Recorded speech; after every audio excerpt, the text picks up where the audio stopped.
brought to you by Hire and ITIL. Better stick around. If you want it, you gotta prove it. Let me do it. Baghdad की धरती पर खड़ी अल कुरा मस्जिद। इस मस्जिद के नीचे एक गुप्त वॉल्ट में बंद है मुस्लिमों की धार्मिक पुस्तक कुरान की एक खास प्रति। ऐसा क्या खास है इसमें? असल में ये वो किताब है जिसे इराक के पूर्व राष्ट्रपति सद्दाम हुसैन ने अपने खून से लिखवाया था, ऐसा दावा किया जाता है। इसी कारण इसे द ब्लड कुरान भी कहा जाता है। आज ये किताब 3 तालों के पीछे बंद है। इसे देखने की इजाजत किसी को नहीं है। दुनिया में गिनती के लोग हैं जिन्होंने अपनी आंखों से इसे देखा है। क्या है इस किताब की कहानी? क्या वाकई सद्दाम हुसैन ने अपना खून स्याही की तरह इस्तेमाल के लिए दिया था या असलियत कुछ और थी? जानेंगे कहानी आज के एपिसोड में। नमस्ते, मेरा नाम सोनल है और आप देख रहे हैं ऐतिहासिक किस्सों कहानियों से जुड़ा हमारा रोजाना का कार्यक्रम तारीख।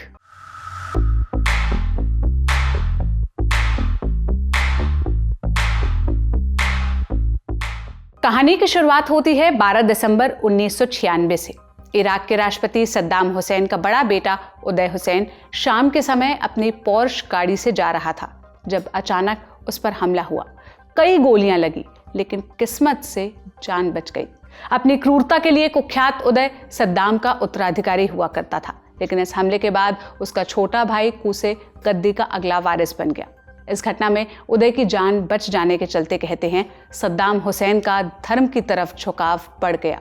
2 साल बाद 28 अप्रैल 1998 की तारीख आई। सद्दाम का 61वां जन्मदिन था। उस दिन उन्होंने एक अजीब फैसला लिया, अपने खून से कुरान लिखवाने का। सद्दाम ने कहा, मेरी जिंदगी खतरों से भरी रही है, मुझे बहुत खून बहाना चाहिए था लेकिन मैंने बहुत कम खून बहाया, इसलिए मैंने किसी से कहा कि वो मेरे खून से अल्लाह के शब्द लिखे। इस काम के लिए अब्बास शाकिर जूदी अल बगदादी नाम के एक मशहूर कैलीग्राफर को बुलाया गया। अब्बास जानते थे कि ये इस्लाम के खिलाफ है, लेकिन सद्दाम के सामने ना कहने की हिम्मत किसमें थी, इसलिए वो तैयार हो गए। इसके बाद अगले 2 साल तक ये कार्यक्रम चला। हर हफ्ते एक नर्स सद्दाम का खून निकालती, फिर उसे केमिकल से ट्रीट किया जाता और अब्बास को दिया जाता।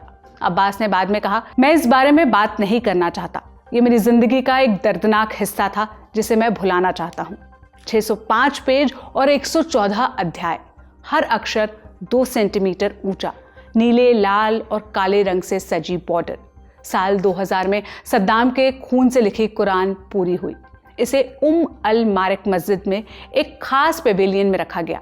ये मस्जिद सद्दाम हुसैन ने खास 1991 की खाड़ी जंग की याद में बनवाई थी। सद्दाम का दावा था कि 1991 में इराक ने अमेरिका को हरा दिया था।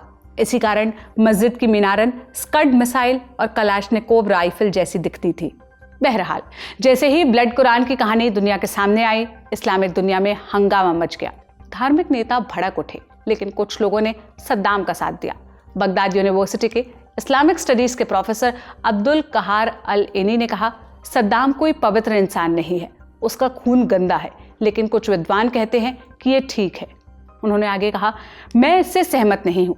पैगंबर के बाद से ऐसी कोई किताब नहीं लिखी गई, तो फिर सद्दाम ने ऐसा क्यों किया? लेकिन इस बारे में कोई गाइडलाइन नहीं है। आखिर किस विद्वान ने सोचा होगा कि ऐसी चीज के लिए भी नियम बनाने पड़ेंगे? खून से लिखी गई कुरान के साथ एक और विवाद जुड़ा है। दरअसल सद्दाम का दावा था कि कुरान लिखने के लिए उन्होंने 27 लीटर खून दान में दिया। डॉक्टर्स ने सवाल उठाया कि 1 साल में कोई इंसान ज्यादा से ज्यादा 3 लीटर खून दे सकता है, फिर सद्दाम ने 2 साल में 27 लीटर कैसे दिया? कई लोगों का मानना है कि खून किसी और का था, शायद किसी गुलाम का या फिर किसी राजनीतिक कैदी का। लेकिन सच क्या है, ये शायद कभी पता नहीं चलेगा, क्योंकि इस प्रोजेक्ट से जुड़े लोगों की कहानियां अलग अलग है। फिलहाल जानते हैं कि आगे इस किताब का क्या हुआ। अप्रैल 2003 वॉर ऑन टेरर के नाम पर अमेरिकी सेना ने बगदाद पर हमला किया। शहर में चारों तरफ अफरा तफरी मच गई। सद्दाम को अपनी जान बचाने के लिए छुपना पड़ा। इस बीच अल मारिक मस्जिद के केयरटेकर्स ने जल्दी से ब्लड कुरान को छिपा दिया।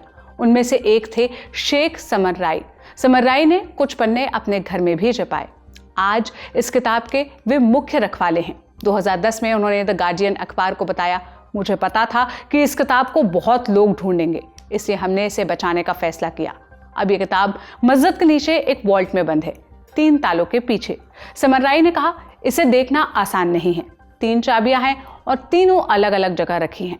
मेरे पास एक है, एक पुलिस चीफ के पास और एक बगदाद के किसी और हिस्से में। इसे देखने के लिए एक कमेटी का फैसला चाहिए।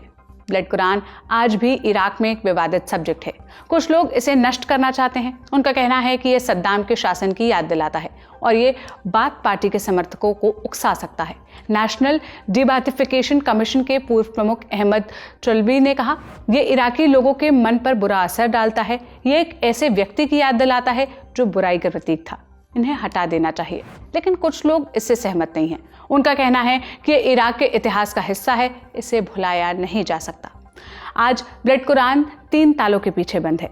इस्लामिक दुनिया की सबसे उलझी हुई चीज़ों में से एक।